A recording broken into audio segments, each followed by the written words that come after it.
and its allies to trip into more blunders, and that means creating non-stop, perpetual war in the Middle East.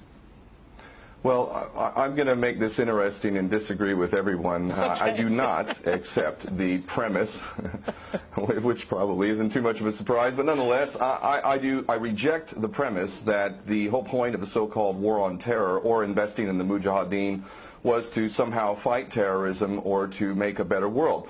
I would argue that if you really want to know what's happening with Middle Eastern policy, then you must read Oded Yanan's A Strategy for Israel in the 1980s. Now, in that document, which is pretty much being played out to a T right now and has been for many years, there were serious objectives for Israel. And Israel's main objectives were to expand and grow in line with the Greater Israel Project. And in order for it to do that, there would need to be an excuse to justify the expansion of Israel, and in order to do that, we would have to sow the seeds of sectarian hatred and violence in the region.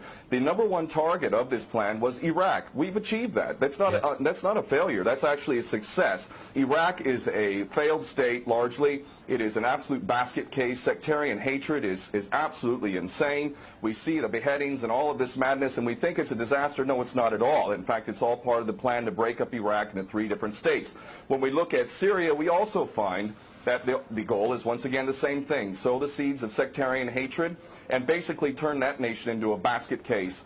This is happening according to plan as well. Now, ISIS, funny enough, could stand for the Israeli Secret Intelligence Service. Many people are seeing the very big benefits to the state of Israel, the so-called Jewish state of Israel, by the breakup and the balkanization of the surrounding states. So actually, if you believe what's being told to you, and I just don't know why anyone would believe anything that comes out of the mouth of virtually any Western leader, whether it be Obama or Bush or any of the rest of them, all of these people are nothing but patent liars, and everything they say is pretty much the opposite of the truth. So I don't accept virtually anything they say. Okay, good. Violence.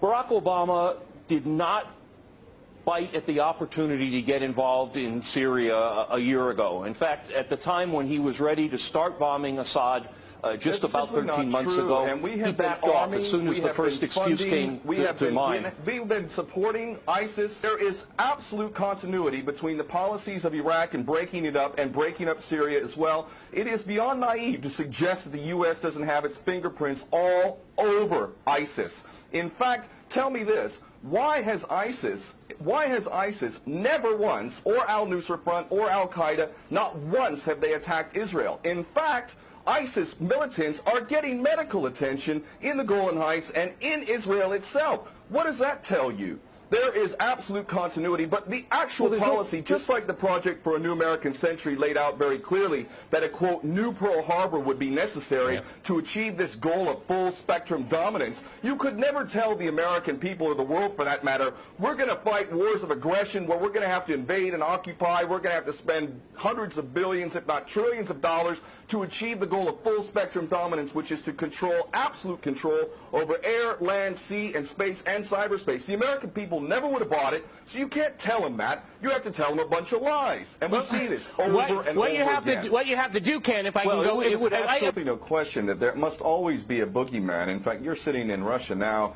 For 50 years plus, we were fighting this Cold War that really was an absolute charade to begin with. There never really was a threat of a Soviet invasion. And for decades, we spent insane amounts of money developing nuclear weapons to the point of really completely, totally collective insanity. And here we sit today in a world that threatens a third world war with a policy that is clearly intended to totally destroy Syria. Let's see what happens.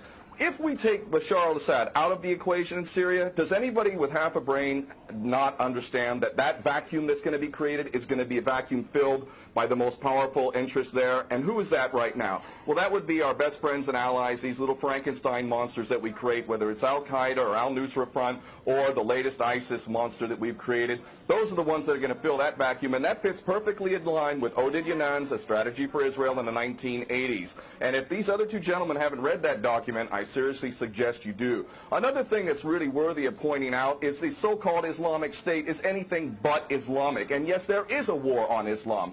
Islam is very understood by many Muslims around the world to be absolutely 100% forbidden for you to forcibly convert somebody to Islam or kill them.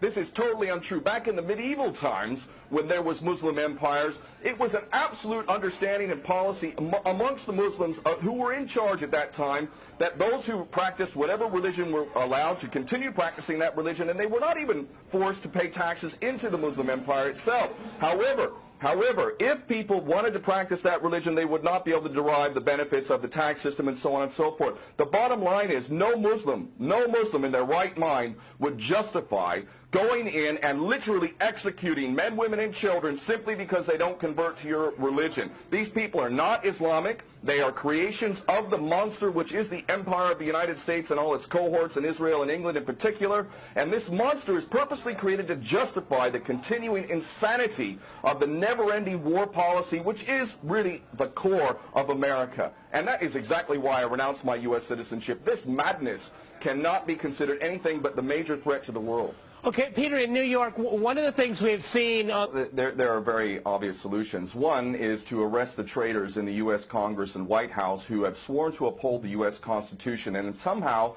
the American people have sat by while the President has afforded himself the power to execute anyone, anywhere, anytime, for any American citizen to be detained without any due process of law, no representation, incognito, and theoretically he could be condemned to death by a military tribunal in secret and executed. All of this operating under supposedly the United States Constitution. So all of these traitors need to be arrested first and foremost. When Netanyahu came to the Congress a couple years back, he received 29 standing ovations by these cowardly chicken hawk traitors. So the American patriots need to stand up and grab a pair and ultimately have some integrity and get rid of these traitors. Secondly, cut off all funding to Israel. Israel is a pariah state, a criminal state. It is committing active policies of genocide by the legal definition of the word according to Black's Law Dictionary. That country needs to be cut off right now. All of their attention needs to turn inward. Stop your little empire endeavors and full spectrum dominance and all of this sort of madness. Start taking care of your infrastructure back home. Start taking care of the American citizens who have worked their whole lives